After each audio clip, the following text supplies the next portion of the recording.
Greetings and welcome to video number 28.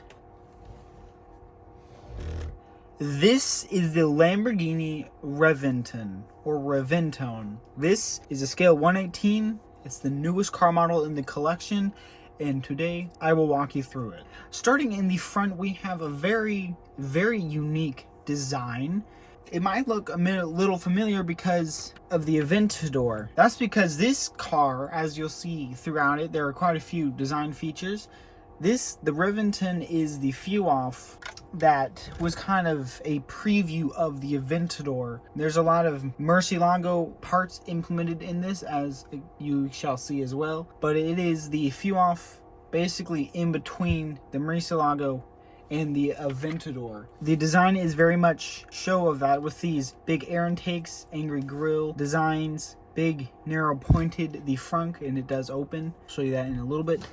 The headlights are a little kind of in between the headlights of the Murcielago and the Aventador, but a little unique to the Reventon. We have these big air channels on the fenders, one big windshield wiper. The front is fairly easy to open.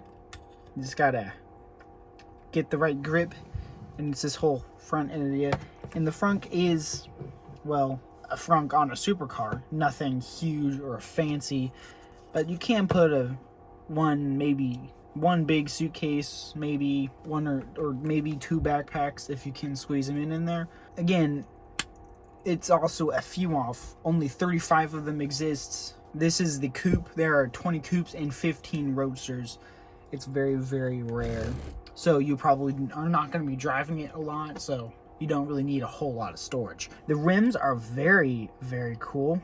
Regular spokes with these added carbon fiber blades, as I like to call them. The brake discs do move with the wheels, however there are no brake calipers on the model. Of course they're there on the real car, but I guess they couldn't get them on the car model, which is okay. I'm happy to have moving brake discs. Definitely improves the look. Back wheels are a little more 3D. The center goes down into the wheel a little more. It makes for very cool design, and as usual with the supercars, back wheels are wider than the front wheels. And while we're here, you can see it's actually, there's a surprising amount of detail under here, especially up here in the wheel wells. You actually have quite a bit of detail in the chassis and suspension and steering and all that, and you can even see a lot in the engine. It's a V12, of course. Here we have on the side, we have very narrow side view mirrors, and that is reflective plastic. We have a large air intake right here and up here. That is from the Murcielago. On the back, we have more very Aventador looking designs with these big sort of hexagonal shapes, and the exhaust and the very large rear diffuser on the bottom.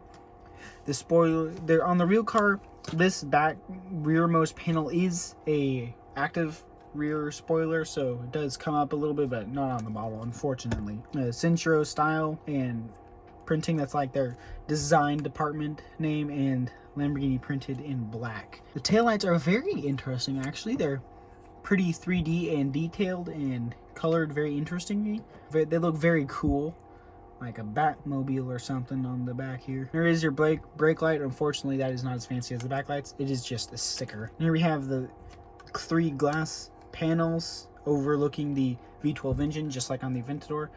Just put your fingernail up under the glass panel and you can lift it up. Lots of carbon fiber. And then there's the V12 engine. This is based on, that is the Murcielago engine, of course, Murcielago V12. It's hard to see, but there is a lot of good details up under there. And here is your gas cap. It's on the right side.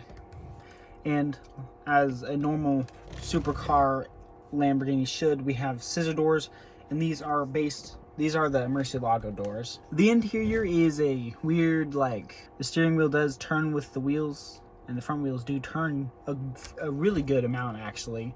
It's impressive. They do not stay, so you kind of have to hold them or prop them turned with something. Anyway, good amount of detail inside. All the switches, buttons, pedals, sorry. dashboard. Again, this is based on the Murcielago interior with a little hint of Aventador technology. Again, a preview, so it's not near as updated as the Aventador is. The doors are quite interesting. I want to, some speakers, the color theme, the black and interesting military color. And then this interesting padding right here with the Reventon name printed in silver. And that's kind of it. There's the Lamborghini Reventon. Thank you for watching. Make sure you like and subscribe to stay updated and to support the channel. We just reached 100 subscribers. Thank you so much, all you 100 plus supporters. I shall return.